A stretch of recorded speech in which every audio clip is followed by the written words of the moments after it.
Good morning. This is your Stats Sensei, Mr. Spensei, and this is going to be a warm up on things that we've been doing with the empirical rule relating the normal to the distribution of means. So, scenario got to eat. A survey determined that the mean monthly grocery expenses of households in a metropolitan area is normally distributed and has a mean of 935 with a standard deviation of 162. Has to be normally distributed, or we can't use the normal distribution percentages and couldn't do the problem. Should have said that. Will on your assignment. It says label the mean and standard deviations as well as the z-scores. So let's go ahead and start with the z-scores because, as I've said before, these are the easiest: 0, 1, 2, 3, all the way to positive infinity, -1, -2, -3, all the way to negative infinity. And by empirical rule, plus or minus 1 for the standard normal is 68%. Plus or minus 2 is 95%. And plus or minus 3 is 99.7%. All right. So that is a label for the empirical rule for the standard normal. But these percentages hold true for any normal distribution, but only hold true for normal distributions. So when we say that, hey, we have a mean of 935 and a standard deviation of 162, this is also true for that. So we have a mean here of 935. This is the actual value. And one standard deviation is 162. All of our standard deviations are going to be the same size because they're 162. So we'll take our calculator beginning at 935 and add 162. Oops. And we get to 1097. Add another 162. And we're at 1259.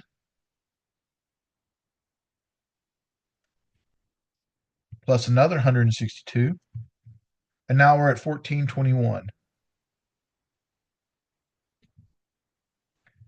Going back to 935, take away 162, and we're at 773.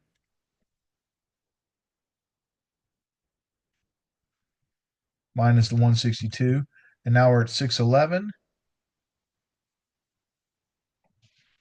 Take away the next 162, and now we're at 449. So using actual values, 68% is between 773 and 1097. 95% is 611 and 1259, and 99.7% is between 449 and 1421. Please remember, the empirical rule is true for all normal curves, but is only true for normal curves. Given a random sample of 81 households, so now we have a sample size of 81, so n is 81, we still have a mean of 935 from above, and we still also have a standard deviation of 162, and all of that came from above. It still wants us to do the same illustration, so I'm going to start off with z-scores because by now we've totally owned that. So this is 0, 1, 2, and 3, all the way to positive infinity, -1, -2, -3, all the way to negative infinity, plus or minus 1, 68%. And that's our mean at 0, plus or minus 2, 95%, and plus or minus 3, 99.7%. All right, before I do the actual values, you know what? I'm going to go ahead and label the mean for the actual values, and then we're going to take a pause for just a moment. The mean for the actual values is 935 because the mean is the mean is the mean. And that happens to be a first question. It says, given a random sample of 81, what's the mean of the sampling distribution? Well, the mean is the mean is the mean. So the mean of the population equals the mean of the sample means, which is 935. So in this case, the mean of X bar is $935. So on average, they're spending $935 a month. Then it asks for the standard deviation of the sampling distribution, and this is where it gets different. The standard deviation of the population, well, they gave us that. They told us that was 162. But the standard deviation of the means is the standard deviation of X bar, that's our symbol, and that's the standard deviation of the population divided by the square root of n. Well, we know the standard deviation of the population, they told us, was 162, and they told us we had 81 households.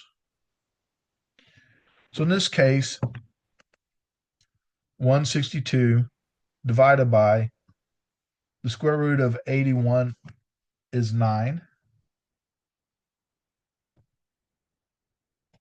So 162 divided by 9.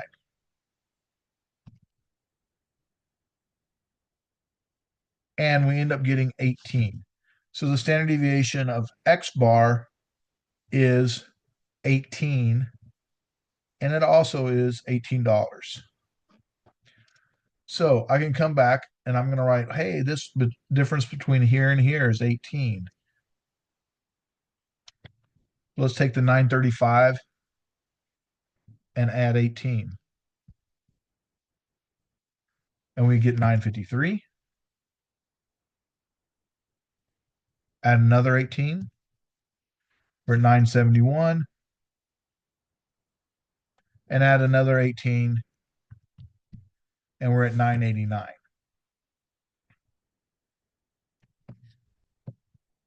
So going back to the 935 and subtracting 18, we're at 917. Subtract 18 will be at 899. And subtract 18 again, and we'll be at 881. So what that tells us is if we had a group of 81 households randomly selected, we would expect the average of those 81 households, 68% of them would be between 917 and 953. And 95% would be within this range, and this one would be between this range. This is for random samples of 81. So if everyone took a random sample of 81, we took an infinite number, we'd expect it to be no lower than 917 and no higher than 953 for 68%. 95% would fall in this range, and 99.7% would fall within that range. And again, that's if we had a random sample of 81 households. All right. Appreciate you watching. Hope to see you on the next one. Thank you.